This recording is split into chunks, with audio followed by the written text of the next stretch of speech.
오늘 어린이 주일이죠? 들어올 때도 어린이 찬양 부르면서 들어왔는데요. 우리나라에서 어린이라는 이 말은 소파 방정환 선생님이 창안에서 처음 사용했는데 어리신이라는 존경의 뜻이 담겨 있는 말입니다. 어린이는 하나님이 주신 선물로서 미래의 꿈나무라고 말을 하죠. 소크라테스가 죽기 1년 전에 이렇게 유명한 말을 했다고 합니다. 그는 그때에는 걸음도 제대로 걷지 못하는 상황이었습니다. 내가 만일 저 아테네의 가장 높은 언덕에 올라갈 수가 있다면 거기에 올라가 사랑하는 아테네 시민들에게 이렇게 외치고 싶다. 여러분은 눈에 보이는 이 모든 돌멩이들을 몽땅 돈으로 만들기를 원하지만 그 돈을 물려받을 어린이들에게 좀 더 정성을 기울이고 그들을 교육할 생각을 가지기 바란다. 여러분, 미래의 준비는 재물을 모으는 것에 있는 것이 아니라 내일의 주인이 될 어린이를 바로 교육시키는 것에 있다는 것을 가르친 말씀입니다. 본문에는 어떤 사람들이 예수께서 만져주시기를, 안수해 주시기를 바라고 자기의 아이들을 이 집회 시간에 데리고 왔을 때의 사건을 기록하고 있습니다. 자식이 축복받기를 원하는 것은 시대를 막론하고 모든 부모들의 동일한 심정일 것입니다. 그런데 제자들이 어린이들이 예수께 나오는 것을 꾸짖자 예수께서 그 제자들에게 화를 내시며 어린아이가 내게 오는 것을 용납하고 금하지 말라고 말씀하셨습니다. 제자들은 이미 많은 사람들을 대상으로 사역하고 계시는 예수님의 피곤함 때문에, 그리고 이런 아이들이 오는 것이 예수의 사역에 아무 도움이 되지 않을 것이라고 생각했을지 모릅니다. 그러나 예수님은 제자들을 책망하시며 하나님의 나라는 바로 이런 어린아이들의 것이라고 말씀하셨습니다. 오늘 어린이 주일을 맞아서 예수님의 어린이 사랑에 대해서 함께 말씀을 나누고, 우리들도 어린이에 대한, 내 자녀들은 어린이가 없는데 할지 모르지만 우리는 조부모가 될 수 있고 또 우리 교회 안에도 주변의 어린이들을 대하는 바른 교훈을 받게 되기를 바랍니다. 첫째로, 어린이를 귀하게 여겨야 합니다. 예수님은 바리새인이나 율법 학자들의 외식으로 인해서 진노하셨을 경우를 제외하고는 화를 내신 적이 거의 없었습니다.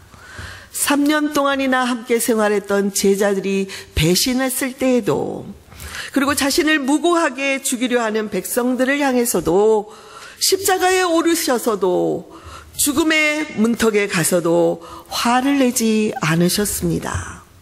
그러나 어린이들이 무시당하는 것을 보셨을 때에는 화를 내셨습니다. 그만큼 예수께서 어린이들을 귀하게 여기셨기 때문입니다. 예수님은 아무리 작은 아이라도 하나님의 형상으로 지음받은 존귀한 존재임을, 그들도 천하보다 귀한 산 생명임을 많은 사람들 앞에 실제로 보여주신 것입니다. 예수님은 언제나 사회적인 약자들을 향한 관심과 사랑을 갖고 세리와 창기들을 마다하지 않고 그들과 함께 식사를 나누고 품어주셨던 것을 볼 수 있습니다. 그런데 또 다른 사회적 약자였던 어린아이들을 높여주시고 부모의 소유물 같이 여겨주셨던 어린이들을 귀하게 여겨주셨던 것을 볼 수가 있습니다. 둘째로, 어린이들과 주님 사이에 방해자가 되지 말아야 합니다. 예수님이 인도하시는 이 말씀 집회 자리에 얼마나 많은 사람들이 모여 있겠습니까? 그런데 부모를 따라서 온 어린아이들로 인해 시끄럽고 더 혼란스러워지자 제자들은 이 어린이들이 예수님의 사역에 방해가 된다고 생각을 했습니다. 그런데 예수님은 오히려 어린아이들이 예수께 오는 것을 막고 있는 너희가 예수님의 사역에 방해를 하고 있다고 말씀하셨습니다.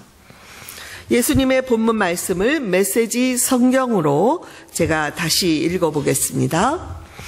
이 아이들을 쫓아내지 마라.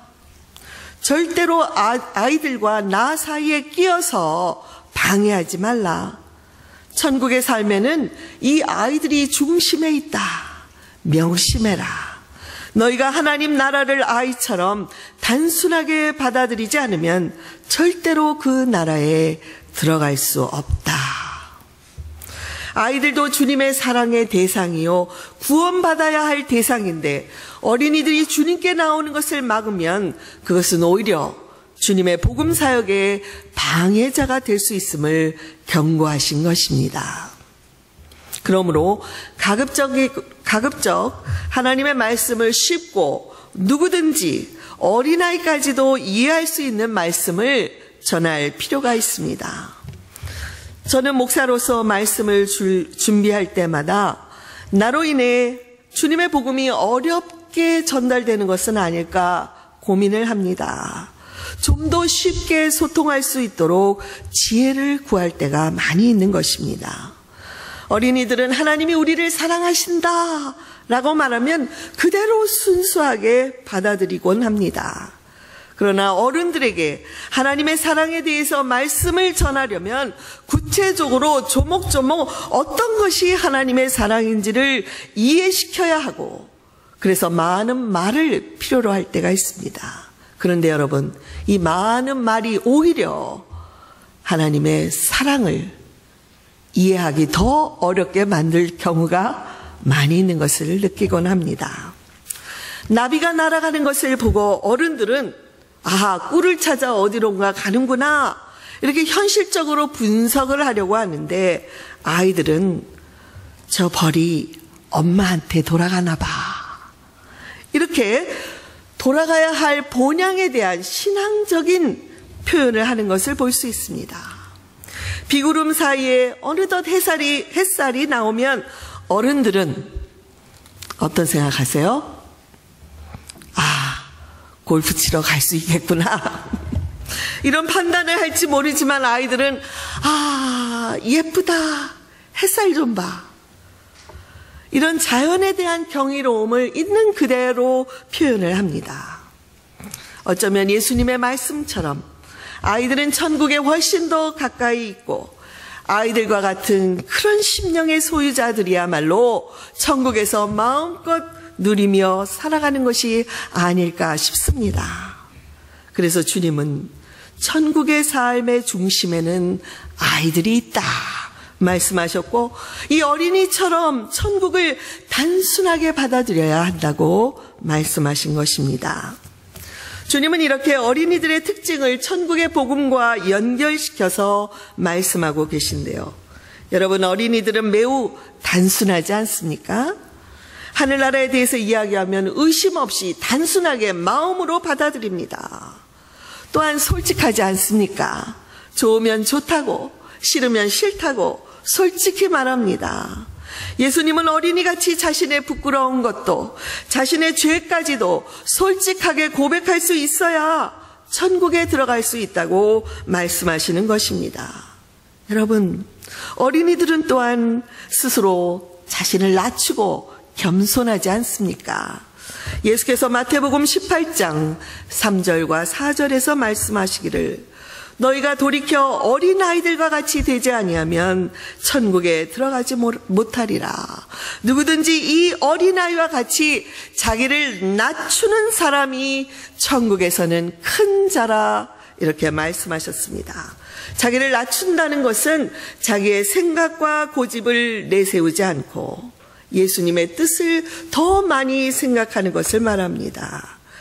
이처럼 예수님은 어린아이처럼 단순하고 솔직하고 그리고 겸손한 자들을 칭찬하고 높여주신 것을 볼 수가 있습니다.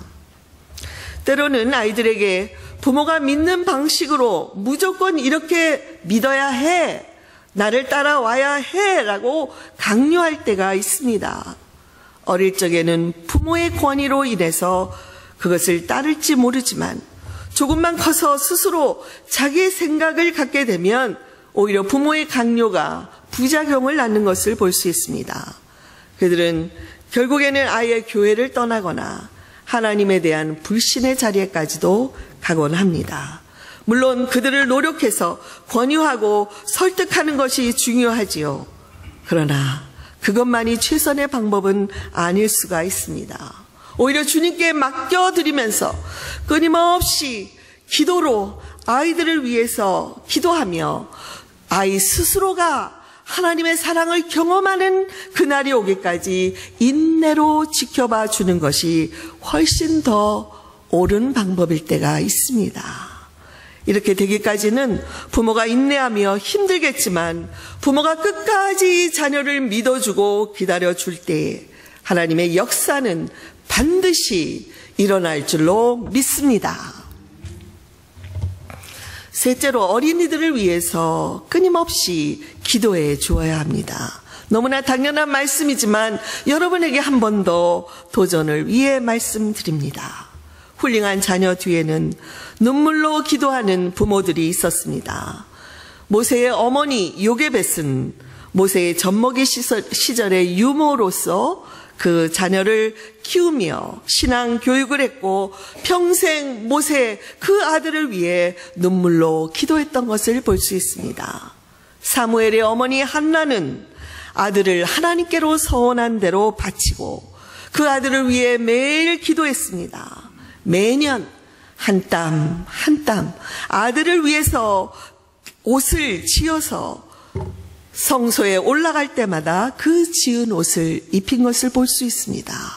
기도로 지은 옷이었습니다. 그 외에도 훌륭한 인물들의 뒤에는 기도하는 부모들이 있었던 것을 볼 수 있습니다. 부모가 아이를 위해서 기도하는 것은 이 세상의 어떤 사랑의 도구보다 더 귀한 사랑이요, 어떤 교육 방법보다 뛰어난 교육인 것입니다. 우리 자녀들을 부모보다 더 잘 알고 계시는 주님께서 기도하는 아버지, 기도하는 어머니, 그들의 기도를 들으시고 우리의 자녀들을 선한 길로, 믿음의 길로 반드시 인도해 주실 것이라는 확신을 가지시기 바랍니다. 넷째로, 어린아이가 아주 어렸을 적부터 신앙 교육을 해야 합니다. 2014년 영국의 BBC 방송에서 세계 각국의 고등교육 수준과 국제시험의 성적을 반영해서 내놓은 세계 교육열의 조사 결과, 어디가 1등을 차지했을까요? 어느 나라가? 바로 한국이 1등이라고 그렇게 발표를 했고 2위가 일본, 이어서 3위가 싱가포르라는 그런 조사 결과가 있었습니다. 이처럼 한국은 세계적으로 자녀 교육에 대해서 인정을 받고 있지만 신앙 교육에 있어서만큼은 유대인들을 따라갈 수가 없을 것입니다. 유대인들은 아기가 태어나면 채 말을 시작하기도 전에 쉐마부터 읽어준다고 합니다. 쉐마, 들으라 라는 의미인데요. 바로 신명기 6장 4절에서 9절의 말씀을 말합니다. 그 중심 요절 5절을 보면 너는 마음을 다하고 뜻을 다하고 성품을 다하고 힘을 다하여 네 하나님 여호와를 사랑하라 라고 말씀하셨고, 이 말씀을 너는 네 마음에 새기고 네 자녀들에게 부지런히 가르치라. 그들이 앉으나 길을 가나 누우나 이 말씀을 강론하라 라는 가르침이 있습니다. 그들은 이 쉐마를 어린 아기에서부터 신앙교육으로 실천한다는 것입니다. 유대인들이 나라 없이 3000년을 방황하며 떠돌이 생활을 하면서도 온갖 박해를 겪어내면서도 나라를 재건하는 데 성공하고 지금은 세계 어느 국가도 그 무시할 수 없는 강국이 되었던 그 비결이 많은 사람들은 유대인들의 철저한 자녀교육, 신앙교육에 있다고 말합니다. 다 그런 것은 아닐지도 모르지만 대부분의 유대인의 가정들은 쉐마를 자녀 교육의 핵심으로 삼고 있고, 아이들이 돌만 지나면, 한 살이 지나면 머리맡에서 부모가 읽어주는 쉐마를 들으며 잠을 잔다고 합니다. 미국의 종교 심리학자 보너 박사는 기독교와 관계없이 살다가 기독교로 나중에 개종한 사람들 중에 특별히 전문직을 갖고 있는 253명을 대상으로 조사를 했습니다. 그런데 그들 중에 80%가 20세 미만에 이미 믿음을 갖게 되었다는 것을 알게 되었습니다. 보통의 상식으로는 인생의 후반기에 개종할 것처럼 생각을 하지만 20세 이전에 믿음을 갖고 개종한 사람들이 138명, 253명 중에서요, 30세 이전, 20세 이후 65명이었습니다. 40세 이전에는 22명으로 떨어지고 50세에서 60세 사이는 3명, 60세 이상 믿음을 갖게 된 자들은 1명이었다는 것입니다.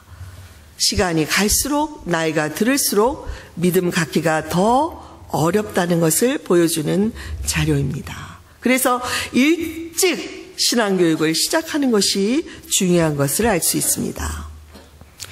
구세군의 창설자 윌리엄 부스의 아내 캐서린 부스는 8명의 자녀를 모두 아버지를 닮은 훌륭한 하나님의 일꾼으로 키워낸 것으로 유명합니다.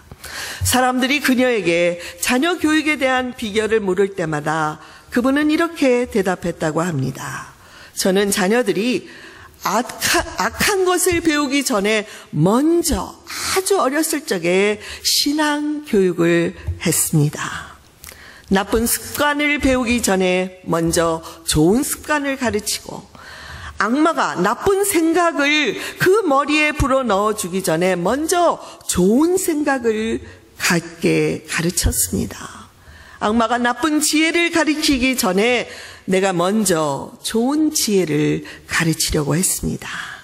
악마가 사탄의 거짓과 위선과 악을 그에게 가르쳐 주기 전에 내가 먼저 하나님을 가르쳤기 때문에 아이들이 바르게 자랄 수가 있었습니다. 라고 대답한 것이죠. 초대 교부 중에 서마나 교회의 교부였던 폴리카프는 9살에 예수님을 영접했다고 말합니다.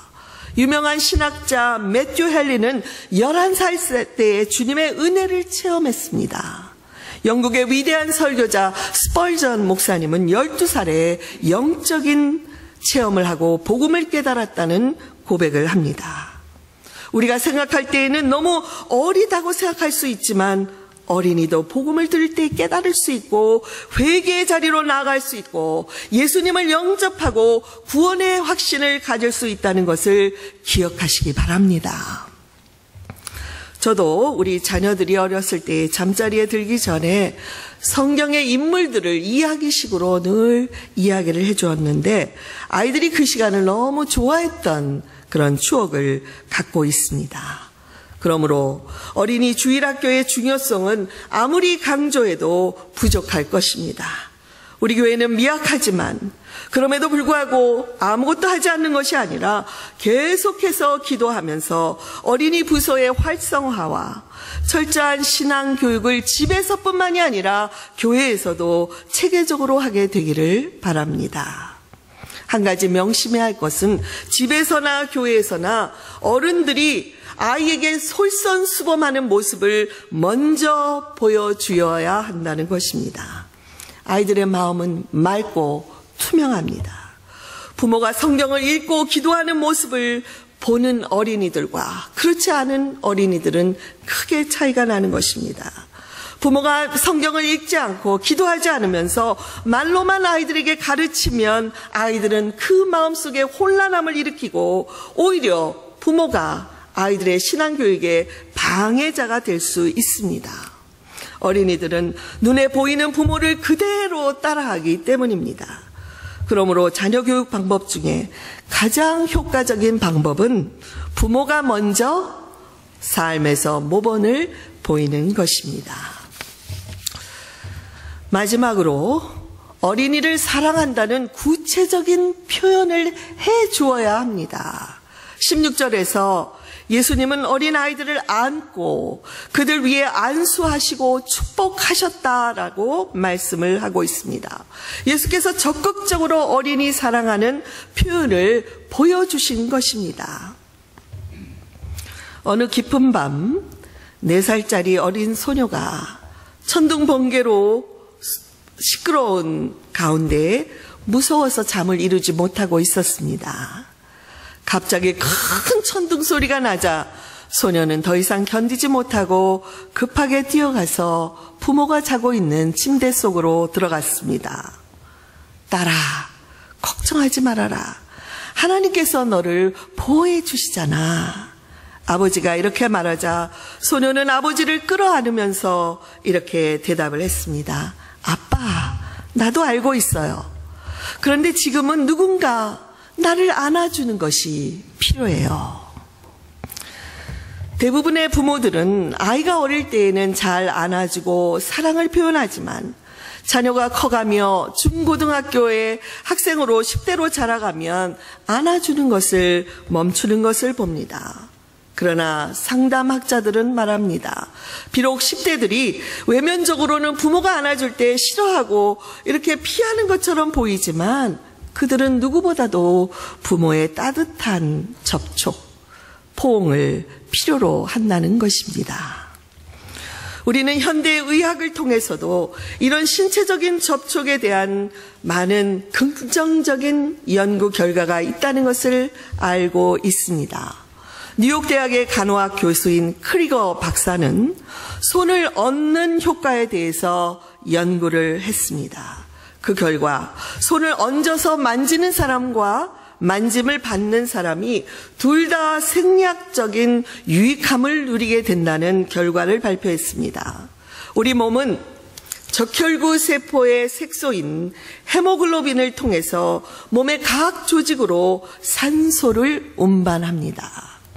그리고 박사는 손을 얹고 있는 동안에 두 사람의 혈류 속에 있는 이 헤모글로빈 수치가 상승한다는 것을 발견한 것입니다.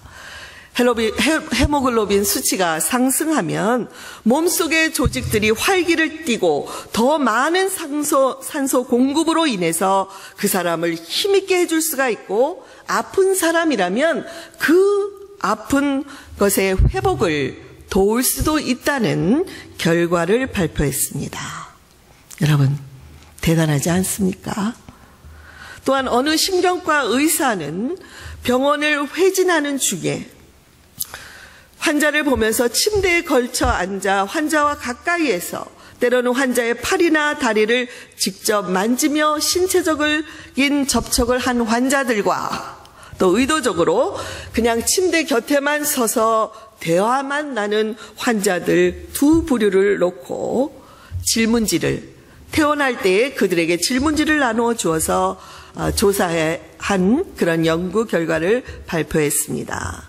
그 결과 의사가 환자의 방에서 머문 시간이 둘 다 똑같았다 할지라도 신체적인 접촉을 한 사람들이 훨씬 더 안정감을 느꼈다는 그런 보고를 했고, 의사가 실제로 머문 시간보다 그렇지 똑같은 시간인데도 신체적인 접촉을 한 환자들은 2배나 더 긴 시간 의사와 함께 머물렀다는, 그렇게 느꼈다는 보고를 했다는 것입니다. 꼭 강한 포옹을 하지 않더라도 아이들의 손을 잡거나 머리를 가볍게 쓰다듬어 주는 것 같은 작은 행동이 아이의 마음에 안정감을 줄 수가 있고 그들이 사랑받고 있다는 확신을 줄 수 있다는 것입니다.